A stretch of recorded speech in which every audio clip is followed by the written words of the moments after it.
I was honest. Look at yourself, man. Look at yourself. What am I going to do today to change what I see in this mirror? How you address it is you face it.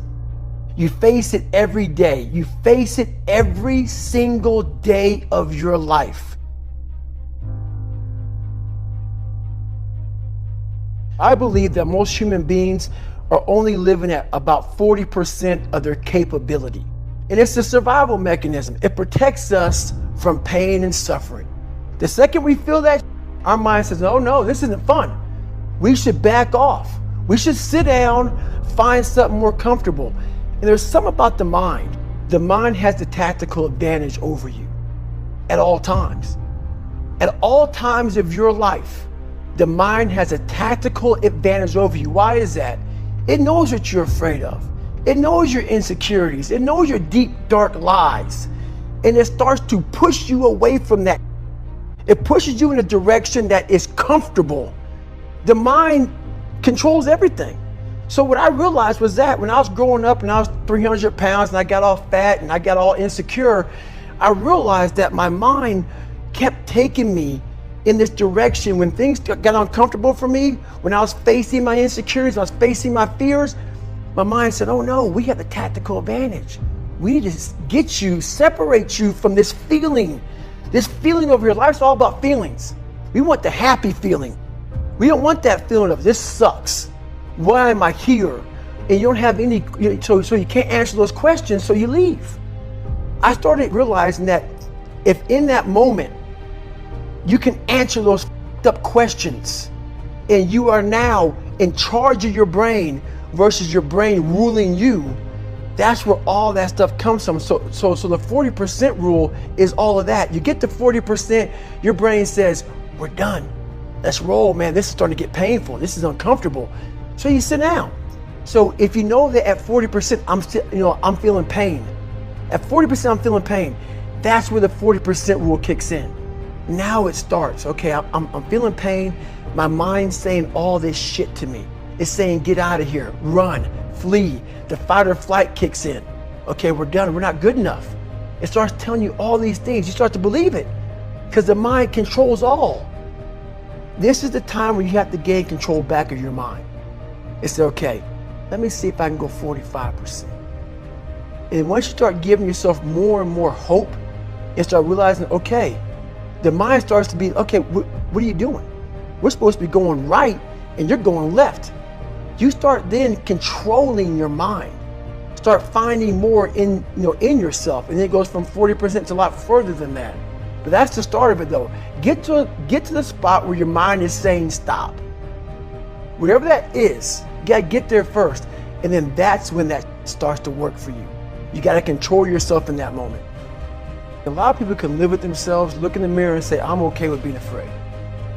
I'm okay with going on this easy highway over here. The easy highway has all these signs and shit, directions, how to get somewhere. And you have to first be uncomfortable with how you feel about yourself. With that voice that a lot of us like to run away from, we all have it.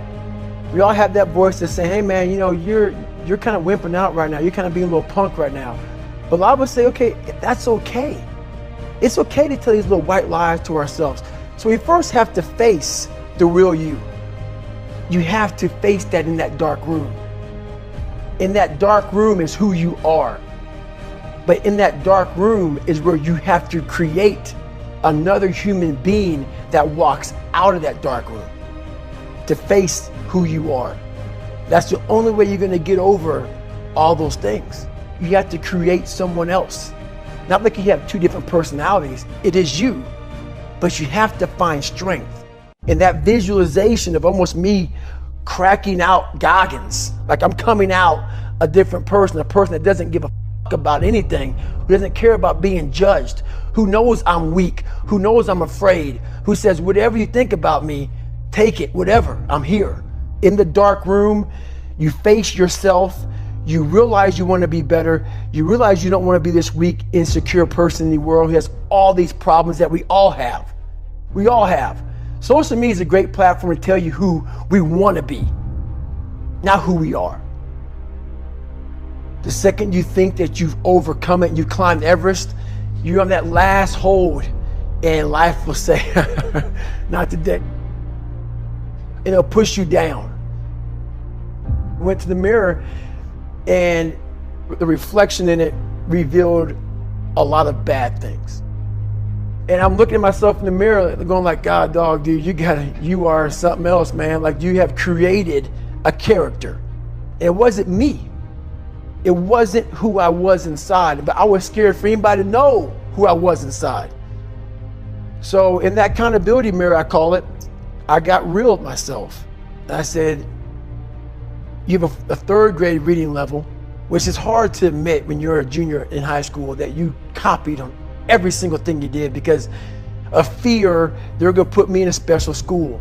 We all know what special means. I'm gonna have a title on myself the rest of my life. And people say, oh, you know, you have a learning disability. I had a learning disability, but I realized I was lazy. So I called myself out there.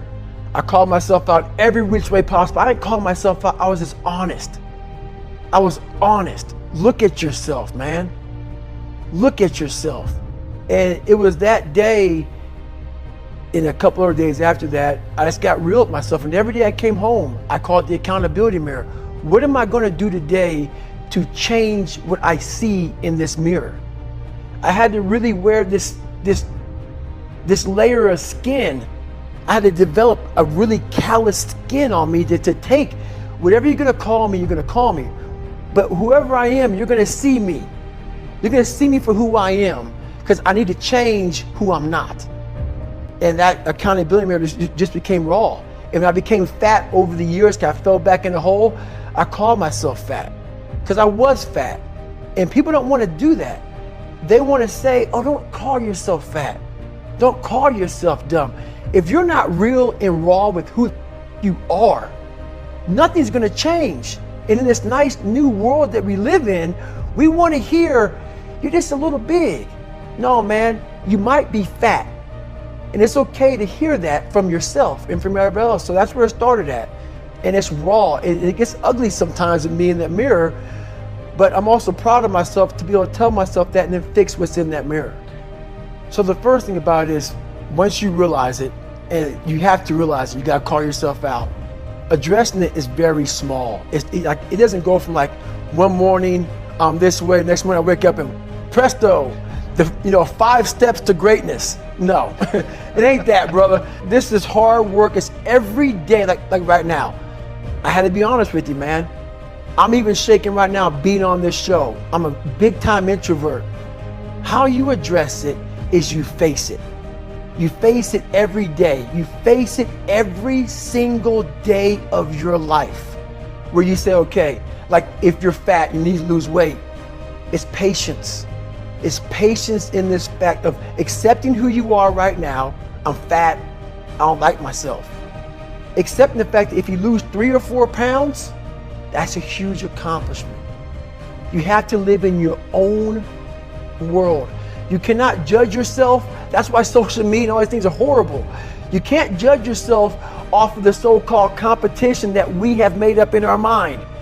The things that, how people look, how people act, how smart someone is. This is a race that you run completely alone. And you're all by yourself. I had tons of sticky notes all over my mirror. It wasn't like, be better than John or be as fast as whoever. Okay, David, yesterday you did this. Today, our next goal for the week is this. So I had a year goal, weekly goals, daily goals, hourly goals. I figured out these ways of total accountability. Are you accountable for what you're doing? Are you accountable? And I mean to the T for what you're saying. I am.